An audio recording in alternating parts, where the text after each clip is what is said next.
আসসালামু আলাইকুম এভরিওয়ান। সবাই কেমন আছেন? আমি সামিয়া সিনথি আবারও চলে আসলাম একটি ছোট্ট ব্লগ নিয়ে। আ আজকের ব্লগটা খুবই স্পেশাল বিকজ আজকে আমার ভাস্তি আমার জন্য আমাদের জন্য বাসার সবার জন্য বিফ খিচুড়ি রান্না করে এনেছে।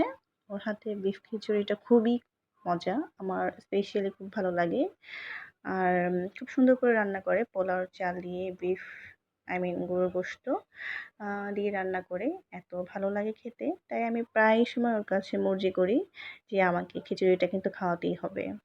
তো আমার ভাস্তি আ রিমি সে খুব ভালো রান্না করে খিচুড়িটা। তার হাতের প্রায় রান্না প্রায়শই ভালো হয়, মজা হয়। হাতের রান্না বেস্ট। তো আজকে আমরা খিচুড়িটা খাবো। সবাই মিলে এনজয় করব। আমার বোন, আমি, মা, আমার ভাস্তি।